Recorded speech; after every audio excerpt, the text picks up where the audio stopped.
Má ég heyra ef það heldur í þér lífi að vakna hverju morgni og þú setur þig í gírinn baráttan grassið eða baráttan síkið Skagafjörður stendur alltaf sína vakt með prýði Velkomin í stólinn. Já, þakka þér fyrir. Bara ef við byrjum kannski að byrjunni, geturðu aðeins sagt okkur frá bara manstu eftir fyrstu körfuboltaæfingunni þinni? Já, ekki kannski svona alveg þannig vel, en ég man svo sem nokkurn veginn hvernig þetta byrjaði. Ég byrjaði í körfubolta í íþróttaskóla hjá einhverjum Magg minnir mig, hann hafði verið að sjá um það og þá var það nú þannig að samt maður væri ekki kannski sérhæfa sig í körfu og fótbolta og annað en þá fekk maður bara svona einn daginn var körfubolti, einn daginn var fótbolti, einn daginn var bandi eða hvað sem er og já, ég hugsa að það hafi svona byrjað þar en svo Manstu hvað varst gamall þá? Ég reyndar að man ekki alveg aldurinn en ég man að 8 ára að þá sem sagt fæ ég að mæta á æfingar með 10 og 11 ára strákum eitthvað aðeins já, þá eru þeir í minnibolta og ég sem sagt fæ að vera eitthvað með þeim og ég held ég hafi tekið 1 eða 2 turneringar með þeim þá og já, og það voru nokkrir sem, já spiluðu svo í efstu deild og eitthvað, Ingvar Arn og Pálmingir og einhverjir snillingar þarna. Þannig að þú hefur verið efnilegur bara strax? Já, ég virðist þá allavega að vita eitthvað hvað ég var að gera og þótt ég hafi verið ungur á árum en ég svo sem já, ég held ég hafi nú ekkert átt mikið roð í þá þar. Það er ansi mikill munur á 8 ára og 10 og 11 ára strákum sko, þannig að en þeim vantaði leikmenn og ég kunni alveg svolítið í þessu og þannig að þeir leyfðu mér að vera með og ég held að það bara gengið ágætlega. Það er alveg að segja að körfubolti hefur verið bara partur þín í lífi frá því þú manst eftir þér. Já, ég held að sé alveg óvægt að segja það sko. Ég er búinn að vera í körfu, já. Ég segi alltaf síðan ég var 8 ára þannig að það var komin 22 ár í. Já, þannig að það er orðið ansi langur tími sko. Eitthvað, manstu eftir einhverju svona sérstöku í byrjun, eftir einhverju móti eða eitthvað sem var einhver skemmtilega sögur úr? Já, þess að Bjössi Einars, hann leyfði mér að vera með þarna hjá strákunum þarna þegar þeir voru 10, 11 ára og ég 8 ára. En ég man eftir honum, en svo kemur sem sagt næsti árgangur. Þá var ég 9 ára og þá var ég ekki með. Þeir voru margir, 95, sem sagt, fæddir 95 og 94, þannig að þeir þurftu ekkert einhverja fleiri. Þannig að þá var ég bara í þessum íþróttaskóla með minnir og svo sem sagt byrja ég þá 96, sem sagt, minn árgangur og þá byrjum við bara í D-riðli, man ég, og þá var Aníta að þjálfa mig og ég man alveg vel eftir því sko. Við spiluðum fyrstu törnuningarna á Flúðum og ég man að við unnum alla leiki þar og auðvelt einhvern veginn og já, svona, já, komumst hægt og bítandi einhvern veginn upp riðla og já, enduðum samt ekki fyrir ég held ég í A-riðli fyrir örugglega í, hvort það þegar við vorum orðnir 14 ára, jafnvel 15 í 9. flokki. Þannig að þetta gekk svona hægt til að byrja með. En alltaf var uppleið? Já, eftir að kannski svo í 7. flokki eftir að Kári Mar tók við okkur, sem sagt mínum árgangi, þá fór svona boltinn að rúlla svolítið og hann sett okkur í stand, lét okkur hlaupa mikið og já, sem var bara oft mjög leiðilegt en mikið fjör, ég meina við vorum og mjög gaman að við vorum eiginlega allir í bekknum og í árgangnum þá sem þetta var. Þá vorum við eiginlega allir í körfubolta á einhverju tímabili. Já, það var tími í 8. flokki, sem sagt 8. bekk og 9. bekk, þar sem við voru allir strákarnir í bekknum í árganginum í körfu, sem var bara geggjað sko og bara mjög gaman líka bara eins og að fara inn í törnuningar með strákum og á þessum tíma voru náttúrulega verið að gista í skóla og annað og það er alveg, já, ansi margt skemmtilegt sem einhvern veginn kemur úr því sko, oft á tíðum. Hvað voru þið margir þá? Allir? Þá, þegar það voru mest, þá voru við held í 13-14. Já, ég held það. Já. Og svo náttúrulega voru menn duttu svo út hingað og þangað. Við vorum alltaf alltaf yfir 10 minnum mig og gekk mjög vel. Ég meina við erum bikarmeistarar í 9. flokki og svo, já, en okkur fór að ganga betur kannski þegar við vorum komnir í, sko, í hvort það var byrjað í 11. flokki eða drengjaflokki, eða þá var byrjað bara svona 1 og 1 leikur í staðinn fyrir að spila 4 leikir heila helgi, svona turneringar, og okkur gekk mun betur þegar það var komið í þetta svona 1 og 1 leikur hér og þar. Já. Örugglega bara því að vorum kannski ekki, já, það voru kannski 3-4 sem voru svona kannski bestir, og svo hinir svona til að fylla upp í og gátu þetta og komu með margt til borðsins, en það var oft erfitt að spila kannski 4 leiki heila helgi, svona. Já, akkurat. Og hvað, náður að spila bara, árgangar hreint upp alla yngri flokkana? Í þínum árgangi, bara segja, það varstu mikið að flakka Já, fyrir því? Ég man þetta ekki alveg, sko, mér minnir að þegar ég væri í 7. flokka þá var ég nú bara að spila með mínum árgangi, en svo 8. flokkur þá kannski var ég að spila með líka árinu eldri. Og svo í 9. flokki þá, já, ég er líka, ég hef oft sagt að ég var mældur fyrir undir 15 ára landslið og þá var ég að klára 9. bekk og þá var ég 1,85. Ég hef ekki stekkað síðan, þannig ég var orðinn alveg svona smá stór á þessum aldri, og í 9. flokki þá spilaði ég með 9. flokki, 10. flokki, 11. flokki, drengja- og úlingaflokki. Þannig að já, ég átti ansi margar svona, já, maður spilaði ansi margar leiki og sem var bara geggjað, og ég man svo sem ekkert eftir tilfinningunni hvernig það var og hvernig það æxlaðist og annað, en það var mikið að gera og ég man að það voru alltaf einhverjum svona kvöldæfingar. Mér minnir að það hafi verið drengjaflokkur. Það var mjög gaman oft, það voru oft mikið læti og gleði þarna. Já, ég held að við byrjaði 9 og kláruðum oft eitthvað hálf-11 og það var oft fjör. Þannig að þú hefur bara verið í körfubolta, bara frá barnæsku, og þín unglingsár bara snúist það. Já, í rauninni, já, og í 10. bekk að þá fer ég aðeins minni með að æfa með meistaraflokki. Og hvort ég hafi náð að spila aðeins vorið þegar ég er í 10. bekk. En svo ég er í fótbolta þarna til 17 ára, þannig að það er örugglega fyrsta ár í fjölbraut. Og hætti því svo bara eftir, 17 ára aldur og síðan þá hef ég bara verið í körfu og Vissir alltaf að þú ætlaðir að velja körfubolta? Nei, það var svo sem aldrei eitthvað, ég var aldrei eitthvað svona búinn að ákveða það eitthvað. Mér fannst mjög gaman og finnst ennþá mjög gaman í fótbolta og það var aldrei einhver ætlun 15-16 ára að fara og velja körfuna, sko. Þetta var eiginlega bara svona meira valið fyrir mann, og ég náttúrulega, maður var í yngri landsliðum í körfu og annað, þannig að það var svona auðveldara að velja það, en svo þetta líka bara allir mínir vinir og allir voru bara í körfu, þeir voru ekkert í fótbolta, og ég spilaði bara með, við vorum með sameiginlegt lið við KF, sem var þá Siglufjörður og Ólafsfjörður, spilaði með þeim í 3. flokki og eftir það þá bara, þá annaðhvort var maður bara að spila með meistaraflokki eða ekki í rauninni, og ég var ekki nógu góður til að vera með meistaraflokki þá 17 ára þegar þeir voru upp á sitt besta, sko. Þegar voru þeir held í 1. deild og gekk ágætlega. Þá var maður ekki alveg nógu góður til að vera með þeim, þannig að karvan var bara svona fyrir valinu bara. Já, þannig sé bara svona valið fyrir mann, sko. Þannig að þetta var ekki svona, bara einhver svona leið sem þú dreymdi frá því þú varst polli að spila körfubolta? Ekkert frekar? Ekkert, sko, já og nei.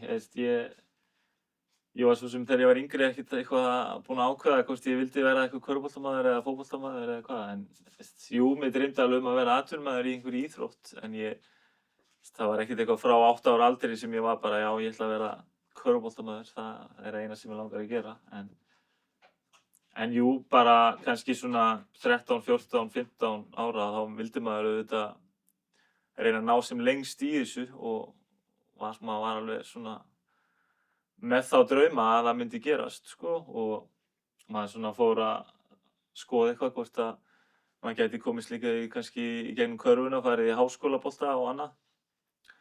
En svo einhvern veginn gerist lífið og maður hlæðir einhvern veginn leiðilegan þjálfara og þá einhvern veginn svona, já, þeir mættu hérna, 2 Finnar, Péti Poikola minni með hann hitti og Harry Mannonen. Og þeir svona, já, ég veit ekki, þeir svona drápu einhvern smá svona neista í manni. Ég man ekki hvort maður var 17 eða 18 ára og hélt að það væri bara skemmtilegast í heimi að vera í körfu alltaf og þannig en svo einhvern veginn, já, upplifði ég tíma með þeim sem ég var svona bara, já, alveg stutt frá því bara að segja þetta gott og fara bara í fótbolta aftur, sko. Ég veit ekki það var ekkert svo langt frá því, sko. Það örugglega eitthvað sem kannski bara allir ungi leikmenn upplifa að ferillinn ekki alltaf einhvern veginn blómstrandi. Hvernig tæklaðir það á þessum viðkomandi, 17-18?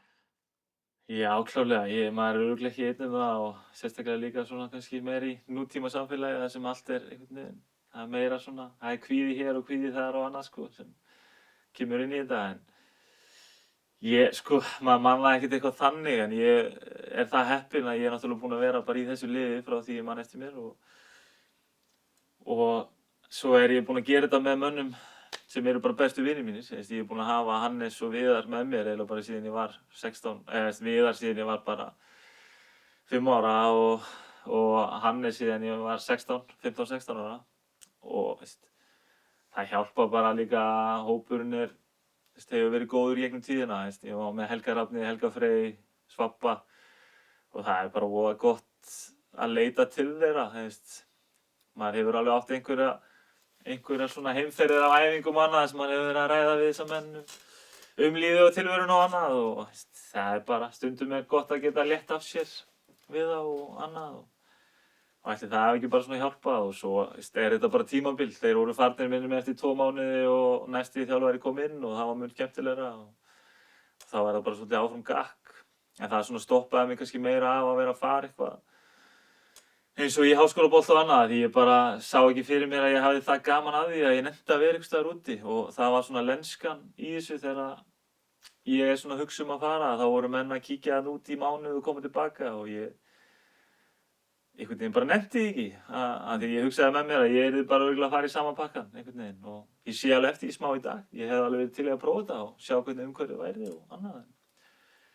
En ég breyti því ekki upp á þessu. Nei, þannig að það var ekki meðvituð ákvörðun endilega að vera ferilinn á Sauðárkróki frá upphafi? Nei, alls ekki, sko. Ég var alltaf, minnir mér að á þessum tíma var ég alltaf bara að skrifa undir einhverjum svona árssamninga því að ég ætlaði mér alveg að skoða hinn og þessa hluti og svo, já, bæði tengd að skólum og svo bara prófa eitthvað nýtt og annað en svo einhvern veginn bara æxlast lífið þannig að maður bara hér og kann mjög vel við að vera hér og allt sem því fylgir og þetta bara, já, minn heimabær og ég bara elska að vera hérna, sko. Já.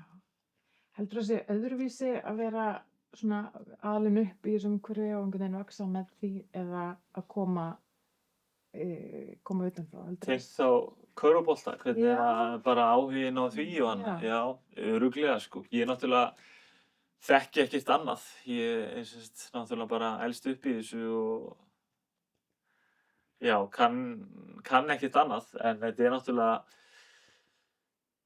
orðið kannski svolítið stærra og meira heldur en þetta var. Ég man ekki eftir, við förum náttúrulega í úrslit þarna, hvað það, 2015-16 tímabilið.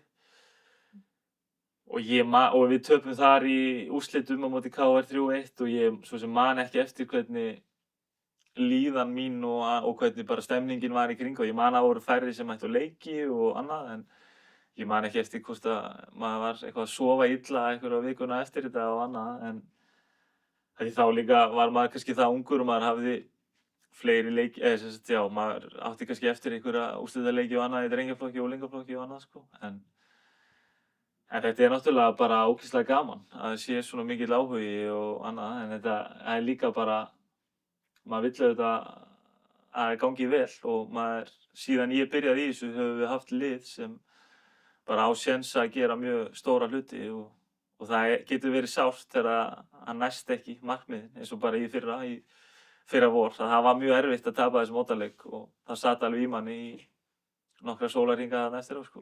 Heldur þú að takir það nærri þér núna, heldur þú gerðir 15-16 til dæmis? Já, klárlega. Mér minnir að þetta hafi verið þarna 15-16 þar sem við töpum og þá var ég 20 og já, ég allavega eins og ég segið, ég man ekki eftir að 20 Pétri hafi liðið jafn illa og 30 Pétri eftir að hafa tapað í úrslitunum, sko.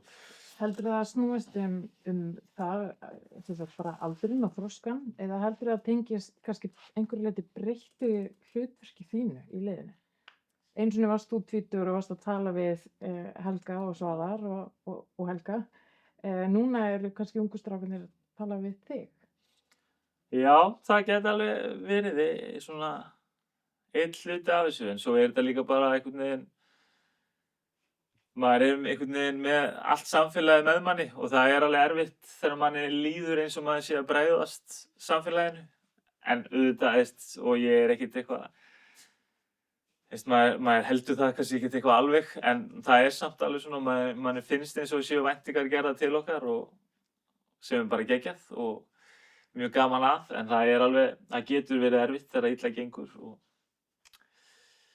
og þannig, en ég myndi aldrei skipta þessu út fyrir hitt að öllum væri drullu sama og allt annað, sko. Mér finnst þetta mjög skemmtilega svona, sko. Já. Heldur það sé íþyngjandi? Sko, já og nei. Auðvitað getur það alveg verið það, en ég tengi þetta alltaf við samt bara eitthvað gott, sko. Mér finnst þetta alltaf bara jákvætt þegar fólk að koma til mig og segja mér að hlutirnir eigi að vera svona hinsegin og flott í gær, lélegt í gær, hvernig sem það bara ég tengi áhugann alltaf bara við eitthvað sem jákvætt, sko. Mér hefur aldrei finnst þetta neikvætt þegar einhver að koma upp á mér í Skagfirðingabúðarhlíð og sagt að við eigum að vinna alla leiki eða þetta þarf að breytast eða hitt. Ég hef alltaf tekið þessi mjög jákvæðan hlut, en auðvitað það hefur stundum áhrif á mann bara og það getur verið íþyngjandi, en eins og ég segi, ég myndi aldrei breyta því fyrir hitt að öllum væri, já bara, og svo maður líka bara í litlu samfélagi sem allir þekki einhvern veginn hvorn annan og það náttúrulega hjálpar til við þessa nánd að fólk þorir að koma upp að mér og segja mér sína skoðun stundum og annað og sem bara mjög gaman. Já, myndi bara aldrei vilja breyta því, sko. Já. En talandi kannski svona breytt hlutverk, þú lítið verið í þjálfun? Já. Er það viljandi, er það eitthvað sem þú vilt ekki, eða er það bara þarftur að eitthvað gerist? Já, það alveg viljandi gert, sko. Ég hef bara voða lítinn áhuga á þjálfun, sko. Já, eins mikið og mér finnst gaman að tala stundum og annað, þá hef ég ekki löngunin allavega eins og en ég ég náttúrulega var að vera faðir núna fyrir 8 mánuði síðan og kannski gerist það með honum að maður vilji fara að segja meira til og annað og taka þátt í einhverju svoleiðisverkefni, en eins og staðan allavega í dag þá hef ég voða lítinn áhuga að vera eitthvað að kenna hitt á þetta, sko. Já, það bara einhvern veginn karakterinn sem ég í dag allavega. Já, en það kannski breytist. Já, mér finnst voða skrítið að vera að loka á eitthvað 30. Þjálfarastarfið þannig að ég geti verið að gera þetta núna eftir 40 ár, þannig að ég ætla ekki að segja að ég muni aldrei fara út í þetta, en eins og staðan í dag þá það ekki á einhverju 5 ára plani eða annað, sko. Ertu með 5 ára plan? Svo það, nei, ég alls ekki með neitt 5 ára plan. Ég voða mikið bara svona, tek lífinu eins og það gerist og sé hvað lífið hefur upp á að bjóða bara. Ég ekki mikið í svona einhverju markmiðsdæmi, sko. Þetta bara, lífið einhvern veginn kemur og fer bara. Og hugsaðu körfuboltann líka þannig? Hugsaðu ekki í markmiðum? Hugsaðu bara í svona einhverju æðruleysi? Ég hef einhvern veginn í gegnum tíðina hugsa, ég hef einhvern veginn held ég aldrei verið eitthvað já, með eitthvað svona markmiðsdæmi, sko. Mér finnst gaman að vera hluti af góðu liði og finnst skemmtilegra að setja eitthvað svona liðsmarkmið heldur persónuleg markmið. Og það líka, svo það þannig að það kannski líka ástæðan fyrir maður hefur ekkert farið lengri en maður hefur gert. Að ef maður væri með kannski meira svona eitthvað, hefði viljað þetta alveg þvílíkt frá bara 13-14 ára aldri, þá hefði maður kannski getað náð eitthvað lengri í þessu. Eins og ég er eiginlega búinn að hugsa þetta síðan 18-19 ára. Ég vill mæta á æfingar og hafa gaman og vill keppa auðvitað og annað, en maður er í þessu með vinunum og hef mestan áhuga á því einhvern veginn að þetta er minn saumaklúbbur. Ég fæ að hitta vinum mína á hverjum einasta degi og fæ að bæði öskra á þá og kætast með þeim og einhvern veginn, já, að hafa gaman bara svolítið, sko. En þetta lýsir samt kannski svolítið svona liðshugsun. Heldur að þú sért kannski bara í kjarnanum meiri liðsmaður heldur en einstaklingsþengjandi? Ég vil allavega meina það, já. Ég hef í gegnum tíðina, ég vilja meira að hagur liðsins sé betri heldur en kannski hagur minn og annað, mér er mjög illa við einstaklingsvelun í liðsíþróttum og bara margt sem ég skil ekki með það. Ég aldrei fattað að hverju verið að velja hitt og þetta þegar sérstaklega körfubolti snýst bara að hver mun vinna svo titilinn og þá skiptir ekkert máli hvað hinn á þessi gerði. Það eru allir 12, 13, 14, 15 leikmenn, hvað eru margir í liði, þeir eru allir jafn mikilvægir þess að ná þessum titli. Þannig að ég myndi hugsa mig frekar sem liðsmann heldur en einhvern svona að hugsa mig per se, sko. Það er liðið fyrst og leikmaðurinn svo. Já. Heldur það að segja þess vegna kannski sem að það er svo augljóst fyrir okkur sem erum utan liðsins hversu mikla leiðtogahæfileika þú hefur. Heldur það að segja mögulega fólki í þessu? Já, ég veit ekki hvað svona veldur það sem að hvernig fólk öðlast einhverja leiðtogahæfileika og hvernig aðrir sjá það í einhverri mynd, en ég held ég bara alltaf verið svona, og ég held að ég sé mjög góður í mannlegum samskiptum og annað og ég held að það sé líka alveg mikill þáttur í því eins og það sem ég sagði áðan með að það voru allir strákarnir á einhverjum tímapunkti í árgangnum í körfubolta, að því að bestu leikmennirnir, ég er Viðar, þannig við erum mjög bara góðir í mannlegum samskiptum, við erum ekki með neinn leiðindi við neitt og tökum öllum með opnum örmum og annað, sko, og ég hugsa að þetta sé bara eitthvað sem ég fæ kannski mest bara frá foreldrum mínum einhvern veginn, hvernig þau hafa alið mig upp.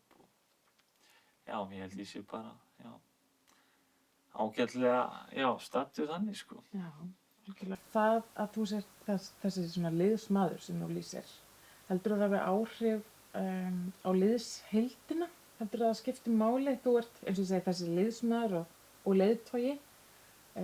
Heldur það hafi áhrif á liðsheildina hjá Tindastól? Ég vona það. Ég svo sem, það er allt núna hægt einhvern veginn að mæla með gögnum hér og þar og eitthvað, en ég held að það sé voða erfitt að mæla það og ég veit ekki hvernig maður myndi mæla það, en ég vona að það hafi frekar jákvæð áhrif heldur en neikvæð, hvernig karakter ég er og fæ þann heiður að vera fyrirliði liðsins og með vonandi rödd sem aðrir hlusta á í liðinu. Og það er góð liðsheild?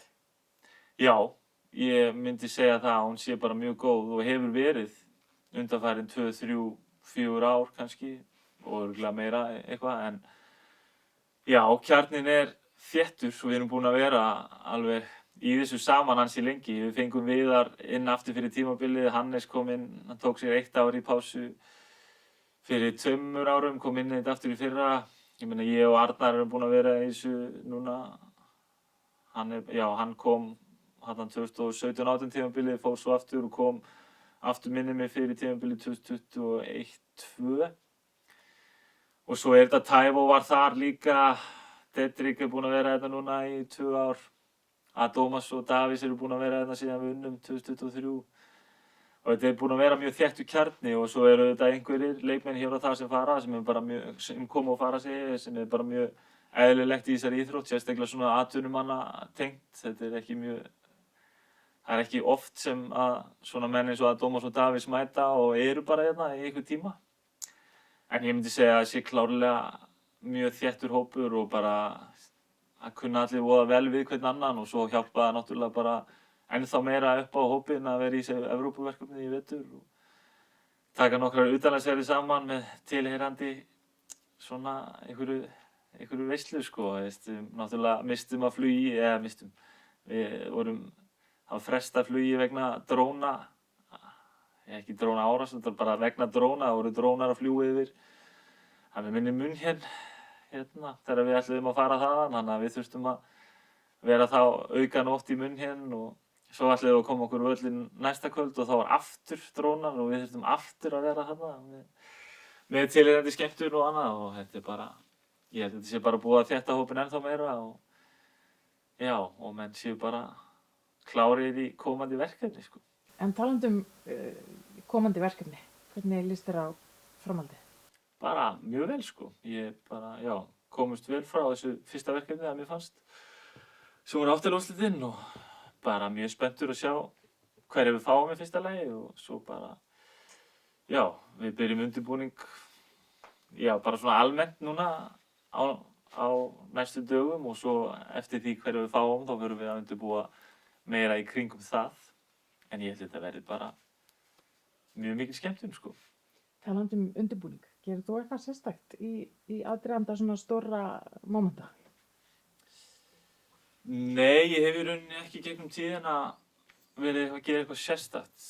Maður reynir einhvern veginn bara að halda í það sem manni finnst virka. Ég meina, ég er náttúrulega bara í vinnu og ef að leikirnir hitta þannig á þá var ég bara að koma heim klukkan 4 og ég kannski þá bara sitt upp í sófa til 5, korter yfir 5 og svo er ég bara farin af stað og er í klefanum í einhver tíma og reyni einhvern veginn að þannig séð huglega eitthvað það hvað er að fara að gerast og annað og svo bara hægt og bítandi koma sér í stand líkamlega fyrir leikinn og þótt að náttúrulega, já, andlega byrjar þetta kannski aðeins fyrr að reyna einhvern veginn, eins og ég segja, að huglega hvernig sem maður vill segja það, að bara svona, já, að koma sér einhvern veginn inn í aðstæður en ekkert, það hefur ekki verið þannig í gegnum tíðina að ég hef tekið einhver svona stóra leiki og undirbúið mig einhvern veginn öðruvísi, en það er náttúrulega alltaf, maður finnur náttúrulega fyrir því að það er meiri kannski pressa á annað og þá er maður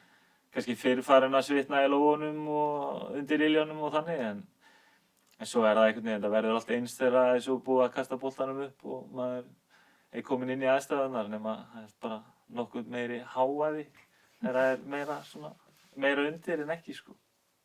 Já, það er þetta þegar það er búið að kasta upp í boltanum og þá bara er allt horfið, einhvern veginn, allt stress horfið. Já, það er yfirleitt þannig sko, þetta er aðeins erfiðara kannski á bekknum og þannig, en inn á vellinum, þeir sem eru þar, það er, þú yfirleitt tekur ekkert eftir neinu öðruvísi, því allavega hef ég aldrei verið þannig einhvern veginn að mér líði þannig að eitthvað skot sé stærra en annað, það er einhvern veginn bara í mómentinu og svo þegar það er búið þá kannski áttarðu þig á því að það er að þú varst annarkvort að setja niður stórskot eða klúðra risaskoti og það, já, og þá taka kannski einhverja tilfinningar við en í augnablikinu ertu ekki mikið að spá í því sko, eða allavega ekki ef ég tala fyrir sjálfan mig sko. Já, þá ertu bara í mómentinu. Já, það hefur allavega oftast verið þannig sko. Meðtökur og svo eftir á. Já, ég held að það sé best að útskýra það þannig að maður áttar sig ekki alveg á því hvað maður er að gera þegar maður er einhvern veginn með boltann í höndunum eða maður er að kalla hingað og þangað eða annað og svo þegar momentið er liðið og já, og rykið sest að þá einhvern veginn, já. Gerðu það? Horfirðu á til dæmis á leiki aftur eða svona hugsar það eftir á eða?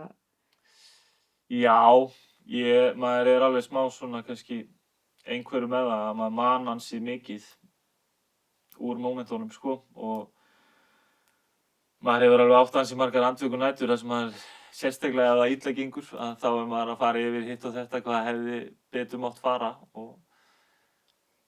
og það getur alveg verið erfitt að einhvern veginn sjá fyrir sér að maður hefði getað gert betur hér og þar eða geta sagt eitthvað til að laga hitt og þetta en það er ekkert samt sem maður einhvern veginn, já, það er bara sá aðili sem ég er og ég er ekkert að fara að breyta því upp úr þessu held ég en maður hefur svona lært svona kannski í gegnum árin að sofa betur þótt að það gangi illa, það er eitthvað sem maður reynir að gera þótt að og það er ekkert, svefnleysi er ekkert alltaf tengt einhverjum töpum, það er líka oft bara hátt adrenalín og líka þegar það gengur mjög vel að það getur verið erfitt eftir leik að leggjast á koddann og sofna eitthvað fyrir miðnætti sko. En það er bara eitthvað sem fylgir þessu og já, sem bara ekki sko. Er það auðveldara eða erfiðara hvort það er útileikir eða heimleikir? Sko, það er örugglega auðveldara eftir útileikina. Af því þá hefur þú náttúrulega koma töluvert seinna heim en þú hefur þá alla bílferðina til að annaðhvort þá hugsa hlutina eða þá að ræða þá við strákana og það er yfirleitt þá bara sá leikur er búinn bara yfirleitt í Borgarnesi og svo tekur þá bara við einhver söngur eða skemmtun eða eitthvað og svo bara kemur maður heim 1, hálf 2, 2 og já, kemur sér yfirleitt niður kannski á svona hálftíma og maður sofna á milli hálf 2 og hálf 3 svona yfirleitt og sem er bara fínt. Söngur? Er karlakór innan Körfuknattleiksdeildar? Það er oft einhver menn eru eitthvað mismunandi í þessu kannski en það er oft sungið með einhverjum lögum hérna í bílferðum. Hvað er vinsælt? Já, sko, það fer eftir náttúrulega hverjir eru í bílnum en þegar við Íslendingarnir eru þá erum við ofta að taka einhver gömul íslensk lög og kannski syngja svolítið hærra en gengur og gerist. Efemía er voða vinsælt. Ísak Óli Traustason líka, ansi góður í að taka þátt í þessu, vera með okkur í svona. Hann keyrir oft fyrir okkur. Það er kórstjóri. Já, ansi góður í. En bara svona heilt yfir, horfir þau mikið á körfubolta? Ekki einleiki, heldur bara aðra leiki? Ekkert þannig sko. Þórana er ansi dugleg að horfa og ef ég væri ekki með henni þá myndi ég líklega horfa mun minna en ég geri en hún vill oft vera að horfa á mjög marga leiki þannig að þeir eru oft í sjónvarpinu heima en ég kýs frekar að horfa á aðrar íþróttir. Ég horfi mikið á fótbolta, horfi mikið á golf. Já. En eins og ég segi, þetta er oft í sjónvarpinu heima og það er mjög gaman náttúrulega úrslitakeppninni og finna svona einhvern veginn dramatíkina sem fylgir henni og þannig að ég horfi meira á körfu kannski í apríl-maí heldur en annars. Og þá bara önnur liði í Búndsdeild karla, horfir á kvennaboltann eða? Ég hef ekki lagt það í vana minn að horfa mikið á sjálf á mig sko. En aftur Þórunni finnst ansi gaman að horfa á leiki og horfir ofta á sigurleiki aftur og aftur þannig að ég hef alveg horft á nokkra leiki aftur og aftur en það er ekki eitthvað sem ég kýs kannski að gera. Nei, það. Já. Og ræðið þið körfubolta mikið heima? Hún horfir mikið á körfubolta, er þetta? Sko, já, þannig en ekkert eitthvað voða djúpt og annað en hún hefur bara mjög mikinn áhuga á þessu og ég held henni myndi finnast þetta alveg jafn skemmtilegt þótt að ég væri ekki þarna sko en hún er ekkert eitthvað mikið að kryfja málin svo sem við mig hvort það gengur illa eða vel sko þetta er meira bara svona henni finnst mjög gaman að þessu og skemmtilegra þegar það gengur vel og já eins og ég segi horfir ofta á sigurleiki aftur og aftur sko. Hún er mjög öflug í áhorfendapöllunum. Já. Ætlarðu þegar þín ferli lýkur, verðurðu með henni? Í hoppinu og klappinu og söngnum og... Já, ég er ekki viss um það. En ég er samt alveg þannig típa að ég mun örugglega mæta þarna og mun örugglega segja ykkur orð hér og þar eitthvað. En ég hugsa að ég verð ekki í hoppinu og þannig, sko. Maður er aðeins annaðar en það einhvern veginn. En ég, eins og ég segi, ég mun örugglega vera þarna og láta ykkur vel valin orð falla á einhverja. Þú ert líklega til að vera á svölunum heldur en í trómarsveitinni. Já, ég eins og þegar núna er maður mætur á kvennaleikina þá ég stend yfir þetta alltaf sko. Ég kann betur við það og ég líka bara tek hatt minn ofan fyrir öllu fólkinu sem situr þarna heilu leikina því það er ekki þægilegustu sætin að sitja í. En já, ég mun líklega vera standandi. Ertu búin að velja þér stað? Nei, uppáhalds það er ég ekki. Ég er samt, með dreymir að komast þannig á Moldvísunum held ég bara. Ég held að það er mjög gaman. Sjá bara frá fyrstu hendi hvað fer fram þarna. Því að maður hefur heyrt marga hluti og stundum er verið að reyna að biðja að færa sig og eitthvað og ég væri bara til að fá að sjá hvað gerist þarna, fer fram í raun og veru, sko. Já, það eru svona nokkrar típur af áhorfendum sem Tindastóll á. Áttu Já. uppáhaldstýpu? Uppáhaldstýpu, ég veit það ekki. Ég er mjög gaman að Þorvaldi. Hann einhvern veginn er alltaf að öskra eitthvað þegar það er mjög hljótt í húsinu og ég er mjög gaman að því. Það kemur oft eitthvað sem maður er alveg, já, sem er mjög gott. Svo, já, ég veit ekki hvort ég hafi eitthvað uppáhalds. Maður náttúrulega þekkir ýmsar raddir. Náður í gegn? Já, nokkrar eru þarna alveg. En það er náttúrulega eins og þessuna kannski nefni ég Þorvalda því að hann á það til eins og ég segi að öskra þegar enginn annar er að öskra og það er alveg hljótt sem er mjög gott, sko. En annars er þetta að maður heyrir yfirleitt ekki neitt og gerir ekki greinarmun á hinum og þessum.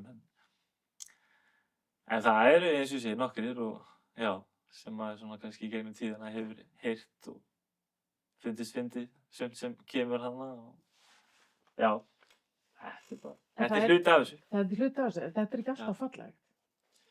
Nei, það er ekki það, en það er, já, ég veit ekki, íþróttaleikvangar, þeir eru oft svona að gera hluti þar sem myndi kannski ekkert gerast annar staðar Og ekki leik. það er kannski ekki leyfast eitthvað þannig, en það er yfirleitt eitthvað sem er svo bara búið þegar það er búið og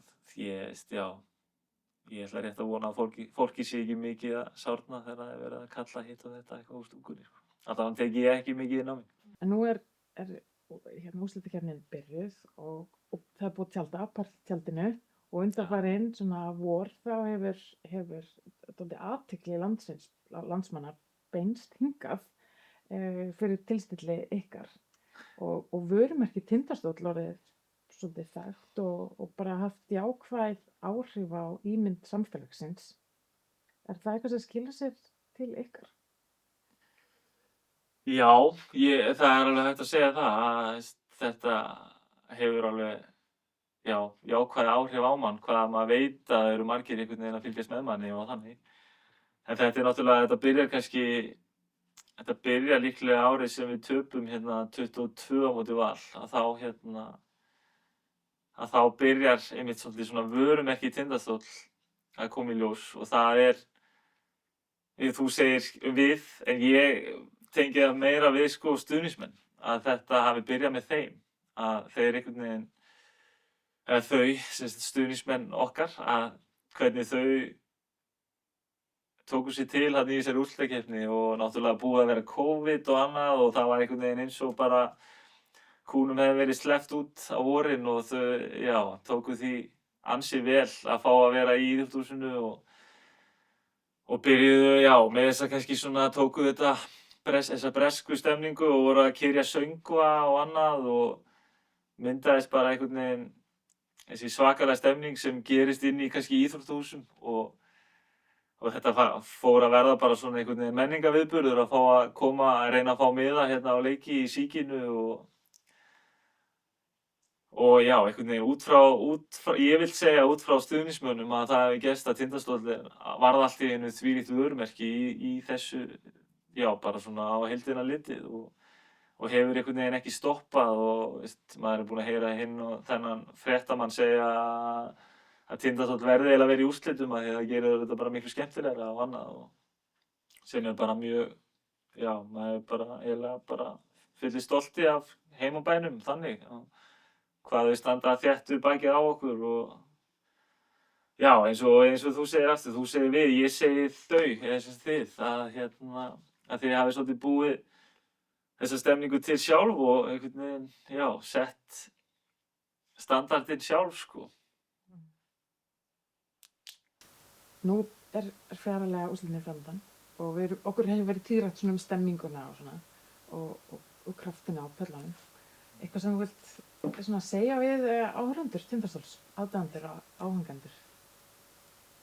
Já, ég bara hlakka til bara. Eins og ég sagði á hann að þið sjálf, þið hafið sett standardinn ansi hátt og ég hlakka til að sjá hvernig þetta einhvern veginn fer að keyrast upp meira og meira. Og þetta var geggjað náttúrulega í 8. úrslitunum og maður, eiginlega var bara smá svona, þetta bara, smá stoltur að sjá hvað samfélagið mikið á bak við mann hérna. Hvað mættu margir, bæði í þennan fyrsta leik og svo leik 3. Og ég held bara, bara að áhorfendur taki það til sín að þau sáu kannski hvernig fór í öðrum leikjum og annað að hitinn getur verið ansi mikill og bara, að reyna að mæta þarna til að hafa gaman og auðvitað öskra hitt og þetta og reyna að hafa áhrif á bæði dómara og leikmenn þannig og reyna kannski bara, að halda þess í stúkunni og vera ekkert eitthvað að kíkja inn á völlinn eitt. Ekki of margir á velli. Nei, við skulum sleppa því. Það. Kannski bara þegar við þurfum að fagna eitthvað, þá kannski... Þá tróðfyllum við vel. Þá kannski hægt að horfa fram í og þegar einhver verður kallið í kerfið að koma ekki inn á. En annars skulum við láta það gott heita bara og vera upp í tíku. Öskra þar. Má ég heyra ef það heldur í þér lífi að vakna